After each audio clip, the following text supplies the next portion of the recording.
Elise Carrington was the town's most admired doctor. Laura Mills was the intern who vanished without a trace. One wore a white coat. The other uncovered a secret worth killing for. When a body surfaced in the woods, their names became forever linked, and Grafton's golden girl began her fall from grace. In the quiet New England town of Grafton, nestled between rolling hills and maple-lined streets, the name Dr. Elise Carrington carried weight. She was the kind of person people admired without question. A brilliant cardiologist at Grafton Memorial Hospital, Elise had an impressive resume, a polished public image, and a near-mythical reputation for generosity. She funded scholarships, donated to the local animal shelter, and hosted lavish charity galas at her historic white-columned mansion. Locals called her the Golden Girl, and for years, that title seemed to well. Grafton was the sort of place where little changed. Generations stayed, families knew each other, and news traveled fast. Elise was often the subject of praise. Her photo in the paper beside oversized checks, her name on hospital wings and fundraising plaque. To the outside world, she was an icon of success and compassion. No one ever imagined a scandal, let alone a crime. She was, after all, saving lives by day and giving back by night. In early spring, when the air was just beginning to warm, a jogger running through Silver Pine Woods made a disturbing discovery. Something odd caught his attention just off the trail, a patch of freshly turned earth, half covered by fallen branches and rotting leaves. When police arrived and began digging, what they found shocked the entire town. In a shallow grave was the decomposed body of a young woman wrapped in a tarp. She had no identification on her, but forensic analysis and dental records soon confirmed her identity. Laura Mills, a 23-year-old intern who had gone missing from the hospital 6 weeks earlier. Laura was new to Grafton, bright, ambitious, and eager to begin her career in medicine. She had arrived only a few months prior to start her residency under Dr. Carrington's supervision. Her disappearance had caused concern, but without evidence of foul play. It had been treated as a missing person case, not a crime. Some believed she had simply run away. Others suspected burnout. No one expected to find her buried in the woods. As news of the discovery spread, suspicion started to ripple through the hospital staff.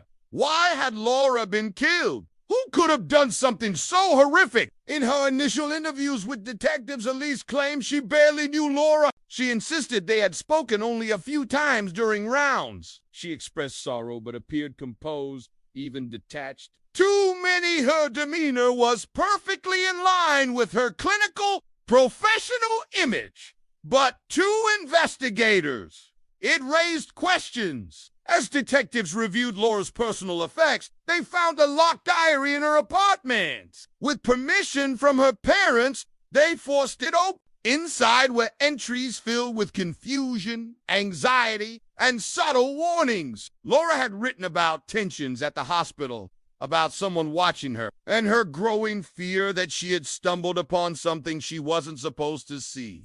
She never named names, but there were clues, dates, locations, strange incidents. And the one name that appeared more than once, though never directly accused, was Elise Carrington. As investigators began peeling back the layers of Elise Carrington's life, what they found was a far cry from the polished image she had maintained for years. Her accolades and community standing had long shielded her from scrutiny. But with Laura Mills's body recovered and her journal raising red flags, authorities dug deeper into Elise's world. What started as a murder investigation soon widened into something far more sinister. The first clue came from Elise's personal foundation, a nonprofit that claimed to provide medical support to underserved rural clinics. Financial statements showed large donations from anonymous donors, supposedly used to purchase medication and supplies. But as forensic accountants reviewed the books,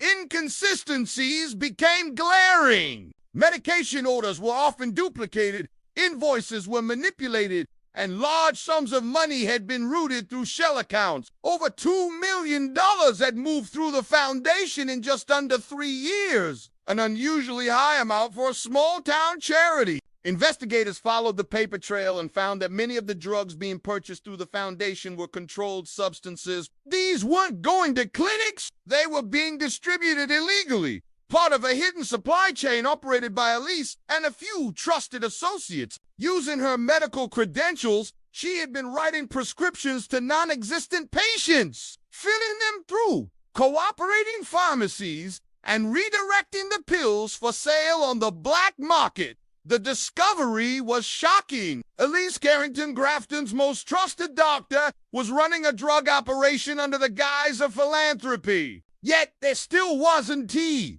direct connection to Laura's death until police searched Elise's home more thoroughly. They had already collected electronics and documents, but it was a forensic sweep of her study that led to a breakthrough. Deep in the fibers of a recently replaced carpet, a small trace of blood was found. DNA testing confirmed what investigators feared it was Laura's. Elise claimed Laura had visited her home once to deliver paperwork. She said the blood must have been the result of a minor accident, but the amount found didn't support that explanation. More troubling was the timing. Elise had replaced the carpet 2 days after Laura went missing, a detail she hadn't disclosed. When questioned, she offered no explanation for the renovation. She simply said the old carpet was outdated. Even more suspicious was her internet search history. In the days surrounding Laura's disappearance, Elise had looked up cleaning agents for removing blood, how long bodies take to decompose in cold climates,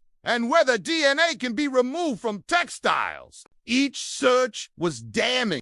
Elise's attorneys argued that anyone could have searched those topics out of curiosity. But to the investigators, the context was impossible to ignore. The image of Elise Carrington began to unravel. She was no longer the town's cherished doctor, but a woman at the center of a deepening criminal conspiracy. And as her lies continued to surface, it became increasingly clear that Laura Mills may not have been the only one who had seen too much.